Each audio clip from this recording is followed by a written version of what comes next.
मैं संघ हूं। आज मैंने 96 वर्ष का सफर तय कर लिया है और 97 वर्ष में प्रवेश कर रहा हूं। वर्ष 2025 को मैं 100 वर्ष का हो जाऊंगा। वर्ष 1925 में विजयादशमी के दिन नागपुर में डॉक्टर केशव राव बलिराम हेडगेवार जी ने मुझे संघ रूपी जिस बीज के रूप में रोपा था, तब किसी ने भी नहीं सोचा होगा कि मैं एक वट वृक्ष बन जाऊंगा।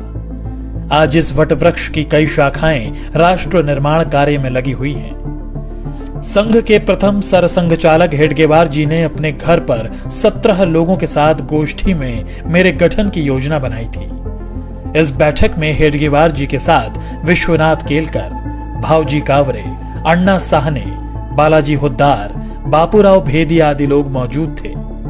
मेरा क्या नाम होगा, क्या कार्य होंगे, सब कुछ समय के साथ धीरे धीरे तय होता गया। उस वक्त हिंदुओं को सिर्फ संगठित करने का विचार था। यहां तक कि संघ का नामकरण राष्ट्रीय स्वयं सेवक संघ भी 17 अप्रैल 1926 को तय हुआ।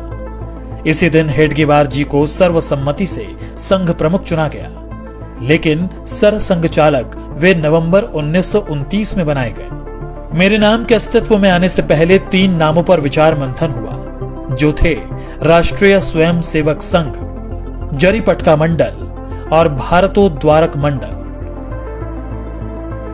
जिसके लिए बाकायदा वोटिंग भी हुई।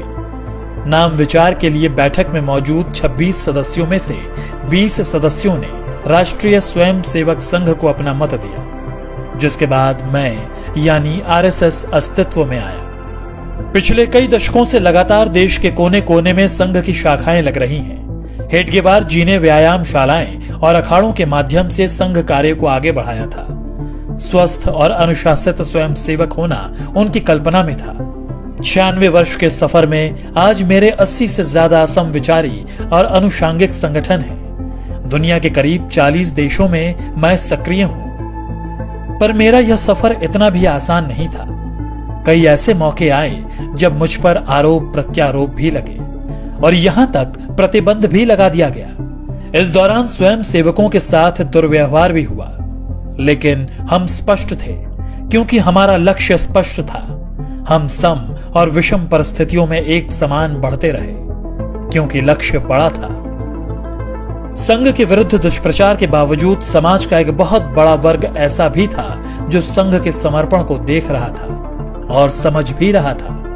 यही कारण था कि जिस परिवार को संघ के स्वयं सेवकों की मदद किसी न किसी रूप में मिली, वह सदैव के लिए संघ का हो गया। मैं तो अपने कार्य पथ पर अपने स्थापना के साथ ही निरंतर चलता रहा। आजादी मिली, लेकिन विभाजन की विभीषिका के रूप में दर्द भी मिला। रास्ते कठिन थे, मगर मैं रुका नहीं। अपने राष्ट्र और सनातन सुरक्षा के लिए मैंने तब भी 3000 कैंप्स लगाए और अपने बंधु भगिनियों के साथ चला। वर्ष 1962 में जब चीन ने धोखे से देश पर हमला कर दिया, तब मेरे परिवार के स्वयं सेवकों ने बखूबी अपना राज्य धर्म निभाया और जान पर खेलकर सरहदी इलाकों में रसद पहुंचाने में सेना की मदद की। इससे प्रभावित होकर तत्कालीन प्रधानमंत्री नेहरू ने 1963 में गणतंत्र दिवस की परेड में संघ को आमंत्रित किया। स्वयं सेवकों ने उस गणतंत्र दिवस की परेड में पूर्ण गणवेश के साथ भाग लिया और अपनी सादगी सात्विकता से सबको अवगत कराया था। इसके बाद वर्ष 1965 में पाकिस्तान से युद्ध के दौरान भी स्वयं सेवकों ने महत्वपूर्ण भूमिका निभाई। तमाम विरोध और सभी कठिनाइयों के साथ संघ अपने पथ पर निरंतर आगे बढ़ता रहा। आपदा हो या युद्ध, मेरा संकल्प भारत समर्पित। कभी 25 स्वयं सेवकों से शुरू हुआ संघ आज विशाल संगठन के रूप में स्थापित है।